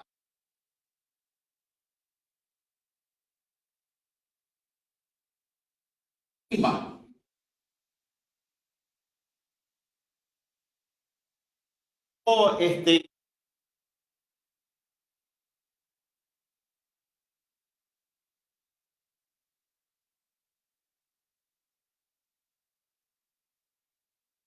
enemigo. Eso fue parte. Excelente. Pequeño. No, pasa una foto que falta. ¿Cuál es el pueblo? ¿Tu pueblo? Borojó. Sí. Sí. Otro dato. 800.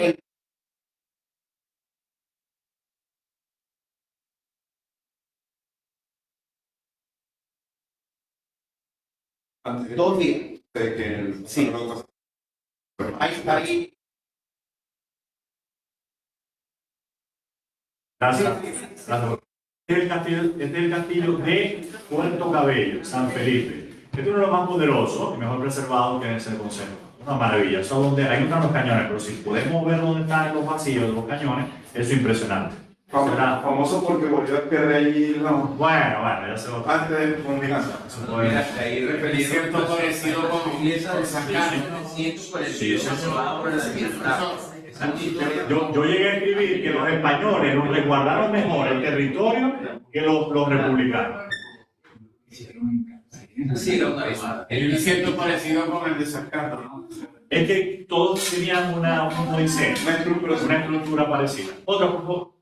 Margarita Una belleza. Ahora, el más impactante de todos los castillos, entiendo yo, el que fue construido, porque lo destruyeron, el que protegía la salina de Araya. Ese es el más impactante. Sí, Marini en su libro de fortificación de Venezuela enseña que Venezuela tiene 4 veces más fortificaciones que México y Perú. Claro, pero es que nosotros no hemos terminado de adquirir la conciencia de que Venezuela es privilegiada por la fachada hacia el mar Caribe. Eso a nosotros nos da un... De hecho, todo el proceso de descubrimiento, exploración, poblamiento, nace en el Caribe y se interna vía Venezuela. Y Venezuela vía Nueva Granada y después posteriormente. Entonces es muy importante la fachada, el eje costero norte venezolano. Esto aquí, fíjense, estas son el tipo de embarcaciones que tuvieron en la batalla naval del lago. Corbeta, bergantines. Fíjense, el bergantines eran un poquito los 20 cañones que traían. Aquí no podía llevar 20 cañones. Tenían 3 velas, 3 o 4 velas. Arriba la corbeta, tiene menor calado que los bergantines. Perdón, la corbeta tiene mayor calado que el bergantín. Después del bergantín sigue la goleta y después la balandra, el faluche y la flechera forman parte de lo que se conoce como las fuerzas sutiles. Sí. Pasa por favor. Ese es buenísimo. Este es buenísimo, este es el mapa de 1810. de Venezuela, pero yo hay que colocar Venezuela entrecomillado, porque son varias Venezuelas. Son varias Venezuelas. La provincia de Caracas es la que terminó asumiendo el liderazgo de la guerra y capitalizó el triunfo de la guerra. Oriente fue importantísimo porque cuando caía Caracas, la resistencia siempre renacía en el Oriente. Y es en el Oriente donde viene la campaña de 1817 que libera Guayana. El sur es importantísimo porque controlaba el sur, controlaba Venezuela, porque todas las vías por el Orinoco y sus afluentes le permitió una comunicación rápida. Y se estableció un status quo. Al norte, el realismo, y al sur, las fuerzas de Bolívar, los independentistas. Los llanos, con Páez, era el norte contra el sur. Eso fue prácticamente más de 10 años, ese conflicto, hasta que se rompe con la maniobra de Bolívar, que se lanza desde el sur e invade, pasando la cordillera andina, cae sobre Colombia. Los llanos y el otro territorio, el otro país, que es Maracaibo. Maracaibo tenía predominio sobre Estados Unidos. Hay un hecho curioso en este proceso. Cuando los de Caracas se declaran independientes, hay un tremendo debate, todo eso lo describe, todo eso lo relata Carrasolo Parra Pérez en un libro clásico que es por la Primera República, que yo lo recomiendo porque nos presenta la génesis de lo que fue la independencia de Venezuela. Entonces, lo que más llama la atención es que los diputados no se ponen de acuerdo sobre el tipo de gobierno. Todos entienden que se debe respetar la forma de gobierno federal y respetar las autonomías de cada región, de cada país, de cada provincia que forma parte de Venezuela. Y los de Caracas tienen una ventaja tremenda. Tienen más demografía y tienen mayor músculo económico. Entonces ellos quieren inclinar la balanza para ellos mismos. Y los demás pues, no están muy de acuerdo. Y no están tan de acuerdo que cuando el 5 de julio de 1811 se declara la independencia, a los 2 o 3 días Valencia se revela. Valencia se alza y dice, yo voy a acompañar a Caracas. ¿Y qué hace Caracas? Envía un ejército a reprimir. Entonces, es paradójico todo esto, porque si los de Caracas se están volviendo independientes contra España, ¿por qué impiden que sean independientes sus vecinos? Pero bueno, para que recuerden. Igual pasó con nosotros. No creamos que nosotros éramos diferentes. Los andinos estaban sometidos por Maracaibo. Mérida, Trujillo y Táchira dependían desde el punto de vista religioso, administrativo y político con Maracaibo. Y por eso se va con los de Caracas. Claro. Y Coro es otro resentido. Porque esta es la historia del resentimiento. Coro es otro resentido porque la primera capital de Venezuela es Coro. Pero Coro es asaltada misericordiamente por los piratas. Entonces deciden trasladar el obispado y los poderes fácticos políticos a Caracas. Y esos Coros ganaron perdón. Por lo que decíamos, por eso cuando Monteverde llama Coro, que está con el respaldo. Y otra fecha mortal para los zulianos, una fecha que no nos agrada recordar, 1777, cuando se erige la Capitanía General de Venezuela. Porque nos obligó a depender de Caracas. Porque nosotros dependíamos antes de Bogotá. Y Bogotá estaba más lejos de Caracas. Entonces estaba más cómodo. Y los nexos, las conexiones económicas, comerciales, comunicación, transporte y demás, eran más fluidas con Bogotá que con Caracas. Entonces, esas son cosas que es necesario volver a recuperar. Por ella. Me interesa un mapa del Mar Caribe, y ya, con eso finiquitamos, para comprobar mi tesis de la importancia de recuperar la independencia tomando en cuenta la dinámica de la guerra marítima.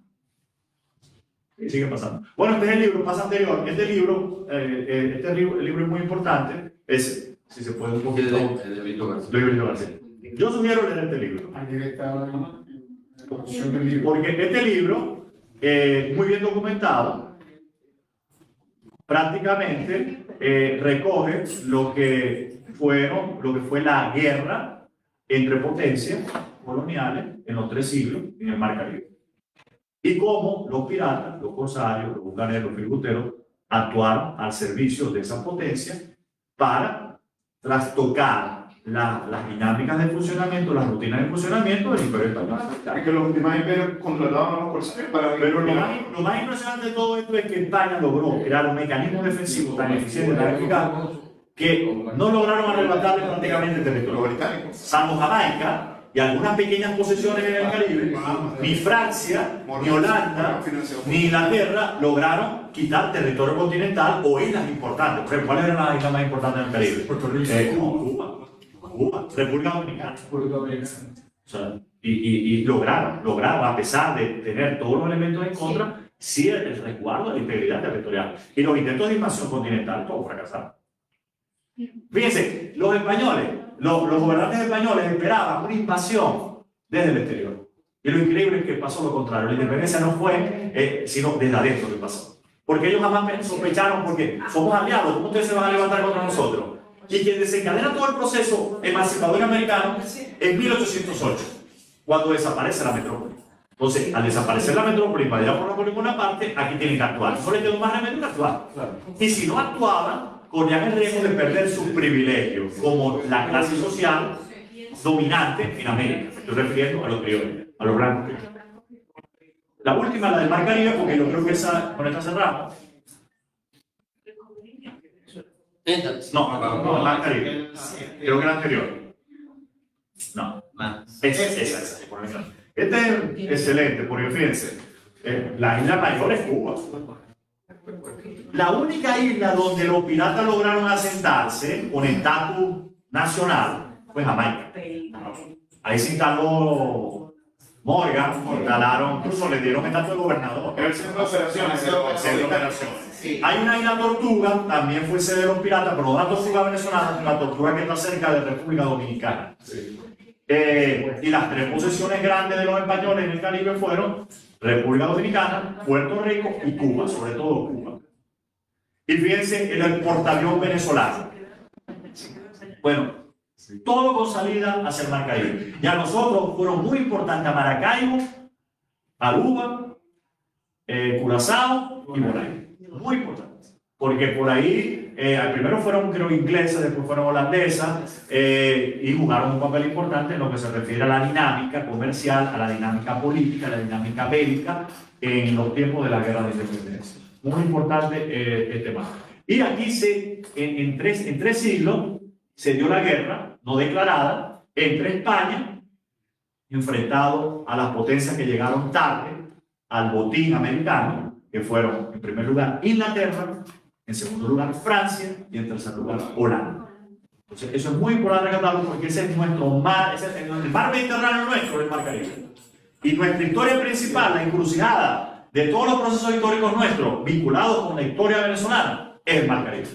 Entonces esa historia hay que recuperarla. Y la batalla naval del lago se marca en ese contexto. Para mí, el mayor valor que tiene es recuperar la batalla naval del lago en el contexto de una guerra intercolonial en donde los poderes de la época dividieron su supremacía por el control de estos espacios. ¿Y qué buscaban? Lo que buscan todas las potencias: dinero, recursos, oro, plata, perla, esclavos, dominio político, territorial. Entonces, la batalla del lago sí se marca en dirección. Y Padilla y su escuadra finiquitan la guerra en la Costa Fría. Entonces, ya, esto es una controversia, pero bueno, las controversias son buenas, no para dañar, sino para ver si se puede construir en positivo. Aquí, por ejemplo, la gente del Zulia colocó el 28 de enero como Día de la Solidaridad. Está bien, hay justificativo y se puede argumentar, pero esta fecha que estamos celebrando para mí tiene más mérito para ser considerada Día de la Solidaridad. Porque finiquito, o sea, el 28 de enero de 1821 no fue un cierre. El 24 es definitorio. Aquí hay cierre. Aquí hay cierre. Y coloca al Zulia en un papel preponderante en el sentido de que, bueno, la guerra terminó aquí. Porque la contienda más importante se dio aquí. La que cerró. Fue Carabobo. Fue la batalla naval del lago. Porque hubo una capitulación. No, profesor, pero es que todavía hubo una bolsa de resistencia en Puerto Cabello y se revivió. Sí, es verdad, pero es que ahí no se rindió un capitán general, ahí no hubo capitulación en un sentido como lo hubo aquí. Entonces, pero para ir en Nadine. Y bueno, claro, lo que ya hemos dicho. Lo que ya hemos dicho. Y ya lo último, bueno, yo creo que nosotros seguimos aspirando a lo que siempre hemos aspirado los zulianos.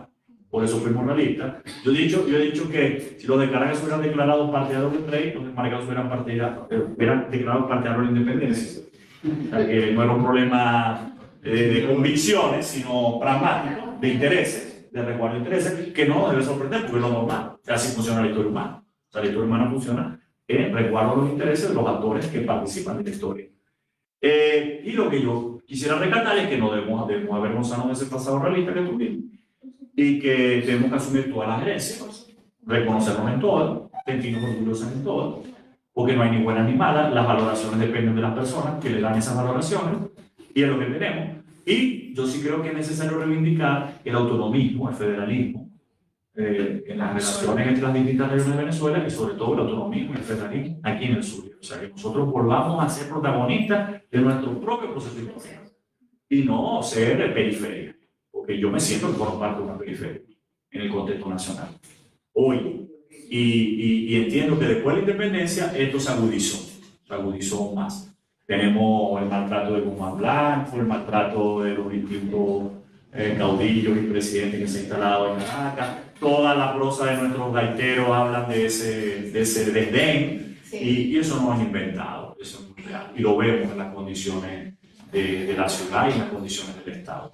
Y ya por último, hay que nombrarlo del lago, por lo que decía Miguel. Estamos celebrando una gran fecha como muy platillo y la está llorando. Que ahí me decía el cronista de Santa Rosa de Agua que por qué no atendían a la comunidad de Capitán Chico. Tiene razón, dice, en vez de invertir en chimetos, entonces no hay voto, no hay, es muy chico, muy pequeñito. Bueno, me agradezco con todo.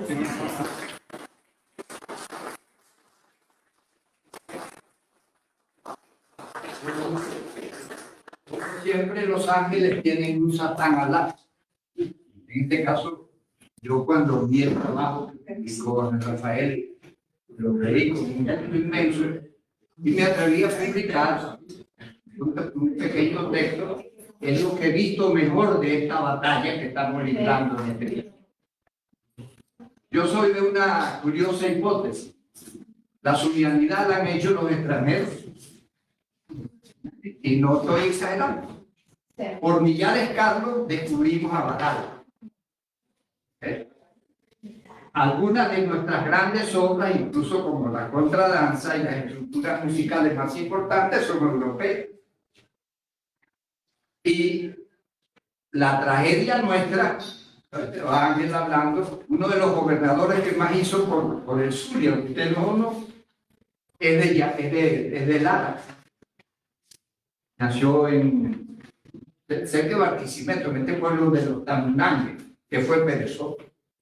Entonces nosotros en este estado hemos hecho una mitificación de lo absurdo. Y alguien habló hoy muy rápido, muy tangencialmente del papel de los masones en el sur. Yo he propuesto revisar con atención, por ejemplo, que esto, a los zulianos, a los que se le ha metido esta cosa en la cabeza de lo que yo llamo el pseudo-regionalismo, porque hablamos de voz como en Valera, con una sintaxis más propia aquí, pero también en Argentina. De modo que el voceo no nos particulariza como cultura, nos particularizan otras cosas. Y yo creo que el trabajo que ha hecho Ángel tiene una ventaja, abre perspectivas, porque nos hace repensar un problema histórico trascendental. Por casualidad de la vida, yo al venir a oír de Ángel, deliberadamente vine. Yo soy poco amigo del espectáculo, cuando no lo doy yo. Entonces, me traje un libro de un autor que yo consulto con frecuencia, se llama Isaías Berlin, que tiene una obra fundamental, se llama Contra la Historia, pero tiene también la historia de China, para la cual le pidió a Mao Zedong la friolera de 60.000 personas para escribir esa historia. Son 24 tomos. Y con una perspectiva distinta. Y el problema de las guerras es monstruoso. Ayer yo me refería en el aniversario de la Facultad de Arte que de la guerra mundial, que hubo 26 millones de soviéticos muertos, aproximadamente, dicen los judíos, 6 millones de judíos, que la cifra se discuta, no es asunto problemático de otra era, y Alemania, lo que es Alemania de hoy día, perdió 6 millones de personas. Pero de eso, ¿qué queda trascendente? El que toma Berlín son los rusos. La invasión de Normandía es una mascarada para que los rusos no lleguen a París ni a Roma, pero no tenía eficiencia militar. Zhukov toma Berlín y es el ejército ruso contra 95% de la armada nazi estaba en Rusia. De modo que la historia la han hecho los que le ha dado la gana. Tú que me corrijas, no sé si fue Tolby que decía que la historia la escriben, es la historia del poder. Entonces nosotros tenemos que invertir la cosa. La historia se ha venido reinvirtiendo. Y yo creo que, algún dato que sí me lo aprendí, a España la toma Bonaparte en 1808, si mal no me acuerdo. Después se da una vaina que los españoles llaman la Guerra de Independencia, por alguna razón. La Armada Española era endeble, había sido derrotada mucho tiempo atrás. Y los historiadores que saben de estas cosas militares, yo para desgracia de mi familia, uno de los asesores de las Fuerzas Armadas de Israel era mi hermano Meraldo. Por algo lo tenían ahí. Y una de las cosas que hemos visto en la historia militar es que las grandes batallas navales, la más importante en número y cantidad, fue la que hizo casi al final de la Segunda Guerra Mundial. El resto de las batallas han sido muy endebles, las batallas de los mares, han sido para contener. España la derrotamos, yo hice una metáfora muy cruel. España